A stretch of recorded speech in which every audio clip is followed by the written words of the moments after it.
दोस्तों आरबीआई ने central bank digital currency यानी कि डिजिटल रूपी लॉन्च किया है और आज हम इसी के बारे में डिटेल में बात करेंगे कि आखिर ये डिजिटल रूपी है क्या, ये काम कैसे करता है और इसके क्या फायदे क्या नुकसान हो सकते हैं। तो चलिए डिटेल में बात करते हैं। तो देखिए सीबीडीसी यानी कि सेंट्रल बैंक डिजिटल करेंसी को ही डिजिटल रूपी कहा जा रहा है। अब चूंकि ये डिजिटली लेन देन होगा तो इसलिए इसे डिजिटल करेंसी कहा जा रहा है। फिजिकल फॉर्म में कुछ भी नहीं होगा, जैसे कि हमारे पास 500, 2000, 10, 20, 50 के नोट्स होते हैं, उस फॉर्म में कुछ भी नहीं होने वाला है। ये सिर्फ और सिर्फ डिजिटली होगा। जो हमारे वॉलेट से किसी को भेजेंगे तो दूसरे के वॉलेट में वो चला जाएगा। और ये जो डिजिटल करेंसी है वो हमारे फिजिकल करेंसी का सेम टू सेम ही डिजिटल फॉर्म में है। जैसे कि 2 रुपए का नोट तो 2 रुपए का डिजिटल करेंसी, 5 रुपए का नोट तो 5 रुपए का डिजिटल करेंसी, उसी तरह से 500 का नोट तो 500 का डिजिटल करेंसी। ये जो डिजिटल करेंसी है ये ब्लॉकचेन नेटवर्किंग के थ्रू काम करेगा, जिस तरह से क्रिप्टो करेंसी काम करता है, बिटकॉइन काम करता है। लेकिन बिटकॉइन और डिजिटल रूपी में फर्क यह है कि बिटकॉइन और क्रिप्टो करेंसी जो है वो डिसेंट्रलाइज्ड होता है, यानी कि किसी को नहीं पता कि कौन मैनेज करता है, कहां से मैनेज करता है। लेकिन वही डिजिटल रूपी सेंट्रलाइज्ड है क्योंकि आरबीआई मैनेज कर रही है। आरबीआई सारे लेन देन का ट्रेस चेक कर पाएगी। आरबीआई के पास सारा हिसाब किताब होगा, लेखा जोखा होगा और पूरे देश को पता है कि आरबीआई गवर्नमेंट ऑफ इंडिया का एक बॉडी है जो कि करेंसी और फाइनेंशियल लेन देन को मैनेज करती है। बाकी डिजिटल रूपी का लेन देन के लिए सेम उसी तरह से काम होगा जैसे कि हम यूपीआई से पेमेंट करते हैं। हाँ, यहां पे फर्क सिर्फ इतना होगा कि यूपीआई में हम 1 रुपये भी पेमेंट कर सकते हैं, लेकिन डिजिटल रूपी में हमारे पास जो करेंसी का फॉर्म होगा, जैसे कि 2 रुपए का, 5 रुपीज का, 10, 20, तो इसी फॉर्म में ही हम मात्र पेमेंट कर पाएंगे। तो ये तो आपने देखा कि डिजिटल रूपी क्या है और कैसे काम करता है। अब बात करते हैं कि डिजिटल रूपी के क्या फायदे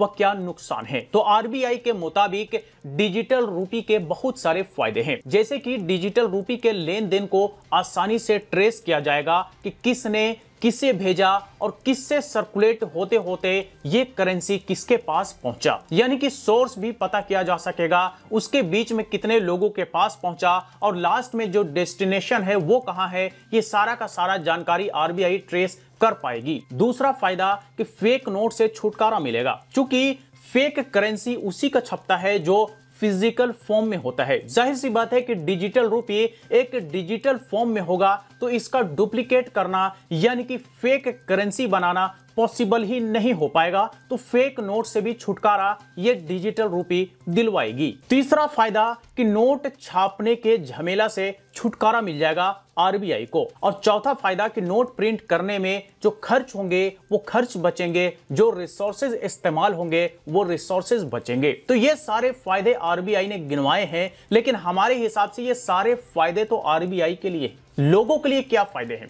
लोगों को डिजिटल करेंसी यानी कि डिजिटल रूपी से क्या फायदा होने वाला है? तो आरबीआई का कहना है कि डिजिटल रूपी अगर चलन में आ जाएगा तो फिजिकल करेंसी या यूं कहें कैश लेन देन पर डिपेंडेंसी कम हो जाएगी। लेकिन इस पर हमारा यह मानना है कि आज के डेट में ज्यादातर संख्या में लोग यूपीआई पेमेंट का यूज करते हैं और यूपीआई पेमेंट का इस्तेमाल ही इसलिए करते हैं कि ज्यादा से ज्यादा जो कैश पर डिपेंडेंसी है वो खत्म किया जा सके। और आज के डेट में कई सारे ऐसे लोग मिलेंगे आपको, हजारों लाखों की संख्या में, जो कैश नहीं रखते हैं, सिर्फ और सिर्फ यूपीआई से पेमेंट करते हैं। भले ही 5 रुपए करना हो, 10 रुपए करना हो या 5000, 10,000 रुपए करना हो। तो यह तर्क की डिजिटल करेंसी यानी कि डिजिटल रूपी से कैश पर डिपेंडेंसी खत्म होगा, यह कुछ हजम होने वाली बात नहीं लग रहा। अगला फायदा बताया गया है कि यह अधिक ट्रस्टेड होगा, यह अधिक वैलिड होगा और यह ज्यादा बेहतर होगा, ऐसा आरबीआई का कहना है। लेकिन इस पर भी हमारा यह मानना है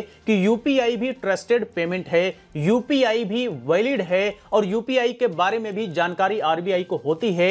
यूपीआई के पेमेंट को भी आसानी से ट्रेस किया जाता है और यूपीआई भी आरबीआई के द्वारा ही मैनेज किया जाता है। यानी कि डिजिटल करेंसी या डिजिटल रूपी के जो फायदे गिनवाए बताए जा रहे हैं वो फायदे ऑलरेडी यूपीआई में अवेलेबल हैं, जो कि अलग अलग यूपीआई पेमेंट ऐप के थ्रू से लोग इस्तेमाल करके रेगुलर पेमेंट कर भी रहे हैं। अगला फायदा बताया गया है कि डिजिटल रूपी को हम अपने डिजिटल वॉलेट में रख पाएंगे और किसी को भेजेंगे भी तो वो उसके डिजिटल वॉलेट में जाएगा। तो आज की डेट में कई सारे ऐसे डिजिटल वॉलेट और डिजिटल ऐप अवेलेबल हैं जो अभी के एग्जिस्टिंग करेंसी चलन में हैं। ये यूं कहें कि अपने बैंक अकाउंट से जोड़ करके जो यूपीआई यूज करते हैं वो सारे के सारे लोग भी आज के डेट में वॉलेट का इस्तेमाल करते हैं। तो ये भी कोई नई बात डिजिटल करेंसी यानी कि डिजिटल रूपी में देखने को नहीं मिलने वाला है। इसके बाद एक और फायदा गिनवाया गया है कि इसे बैंक मनी से डिजिटल मनी या कैश में आसानी से कन्वर्ट किया जा सकेगा। तो भाई ये भी कोई नई बात नहीं है। जो भी यूपीआई से लोग पेमेंट ट्रांसफर करते हैं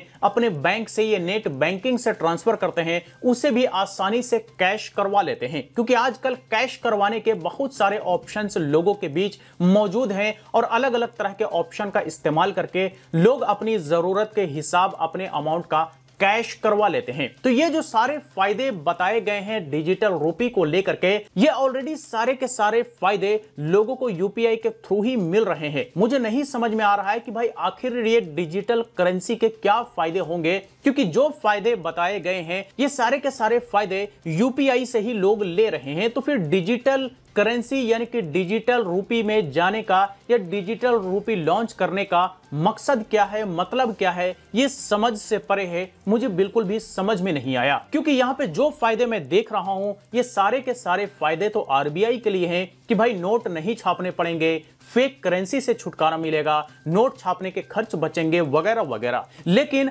आम आदमी को क्या फायदा, लोगों को क्या फायदा? लोगों का कोई फायदा यहां पर दिख नहीं रहा डिजिटल रूपी से यानी कि डिजिटल करेंसी से। अगर आपको कुछ इसमें फायदा दिख रहा है तो आप हमें कमेंट बॉक्स में लिख करके जरूर बताइए, क्योंकि डिजिटल रूपी का इस्तेमाल भी हम सेम टू सेम उसी तरह से करने वाले हैं जैसे कि हम यूपीआई का इस्तेमाल करते हैं। वो सारे बेनिफिट्स जो यूपीआई में हमें मिलते हैं वही सारे बेनिफिट्स आपको डिजिटल करेंसी में भी मिल जाएंगे। फर्क सिर्फ इतना होगा कि डिजिटल रूपी में जो हमारा अभी एग्जिस्टिंग नोट्स हैं उसी नोट्स के बदले डिजिटल फॉर्म में उसका इस्तेमाल किया जा सकेगा, और यूपीआई में हम चाहें तो अमाउंट का पैसे के पैसा भी हम सेंड कर सकते हैं। फर्क सिर्फ इतना ही दिख रहा है, इसके अलावा कोई फर्क डिजिटल रूपी और यूपीआई में नहीं दिख रहा है। तो बस यही कुछ था आज की इस वीडियो में। इस पर आप अपनी राय हमें कमेंट बॉक्स में लिख करके दे सकते हैं। वीडियो अच्छा लगा हो तो लाइक करें, ज्यादा से ज्यादा लोग साथ शेयर करें और इसी तरह के वीडियोस के लिए हमारे यूट्यूब चैनल को भी सब्सक्राइब करें।